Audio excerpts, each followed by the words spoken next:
A inflação é uma condição econômica que tem sido observada em muitas sociedades ao longo da história. Ela está presente desde a época das primeiras civilizações antigas, como a Grécia, Roma e Mesopotâmia, onde a emissão excessiva de moedas de metal tornou-se uma forma comum de inflação. No entanto, a história moderna da inflação começou após a Primeira Guerra Mundial, quando muitos países europeus lutaram para reconstruir suas economias devastadas pela guerra. E a inflação aumentou drasticamente em muitos países europeus, como na Alemanha, que foi atingida por uma hiperinflação devastadora em 1923. Naquele ano, o valor do marco alemão caiu tão drasticamente que as pessoas carregavam sacolas de dinheiro para fazer compras básicas. A crise econômica global da década de 1930, conhecida como a Grande Depressão, também foi caracterizada por um aumento generalizado da inflação em todo o mundo. O desemprego em massa e a redução da produção econômica resultaram na queda na demanda por bens e serviços, o que levou a uma redução nos preços dos produtos e à deflação. No entanto, a política econômica de muitos governos tentou combater a deflação aumentando o dinheiro em circulação, o que acabou gerando uma inflação. E após a Segunda Guerra Mundial, a inflação tornou-se um problema global, e muitos países tentaram reprimi-la, fixando suas taxas de câmbio em relação ao dólar americano, que era apoiado pelo padrão ouro. No entanto, em 1971, o presidente americano Richard Nixon suspendeu a conversibilidade do dólar em euro, o que permitiu que o valor do dólar flutuasse livremente, levando ao aumento da inflação global. Desde então, muitos países lutam para controlar a inflação, adotando políticas monetárias restritivas. Dentre elas estão o aumento da taxa de juros e a redução do dinheiro em circulação. Embora essas políticas tenham ajudado a controlar a inflação em muitos países desenvolvidos, muitos países ainda enfrentam desafios para controlá-la. Na Argentina, por exemplo, a inflação tem sido particularmente alta nos últimos anos, com taxas anuais acima de 90%.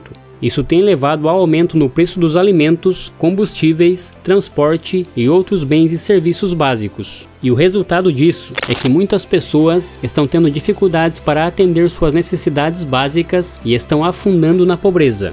Além disso, a inflação tem afetado negativamente toda a economia argentina, levando a uma queda nos investimentos e no crescimento econômico do país. Diante desse acontecimento, fica muito claro que a inflação é um conceito econômico fundamental que afeta a vida de milhões de pessoas em todo o mundo, pois ela se refere ao aumento geral e contínuo de preços dos bens e serviços de uma economia e pode levar a consequências muito negativas para as finanças pessoais, investimentos e emprego. E por mais que a maioria das pessoas não perceba, a inflação é um dos componentes responsáveis por manter milhões de pessoas na pobreza em todo o mundo. Por isso é muito importante entender como a inflação funciona e como ela afeta a economia ao redor do mundo, pois só assim será possível tomar decisões financeiras informadas e compreender as políticas econômicas dos governos. Dito isso, a inflação é o aumento geral e contínuo de preços dos bens e serviços em uma economia. Ela é medida pelo índice de preços ao consumidor ou pelo índice de preços por atacado, que calculam o preço médio de uma cesta de bens e serviços em relação a um período anterior. Embora não seja tão simples explicar como a inflação funciona, existem várias teorias que tentam explicar isso, e duas delas são particularmente relevantes: a teoria da demanda e a teoria da oferta. A teoria da demanda defende que a inflação ocorre quando o aumento da procura por bens e serviços excede a oferta disponível. Ou seja, se os consumidores estiverem dispostos a gastar mais do que a quantidade de bens e serviços disponíveis, os preços subirão, já que os produtores podem aumentar seus preços sem afetar a demanda. Por exemplo, se houver muitos consumidores dispostos a comprar carros, mas houver uma oferta limitada deles no mercado, os preços vão subir. E esse exemplo pode ser aplicado em qualquer produto ou serviço existente em uma economia.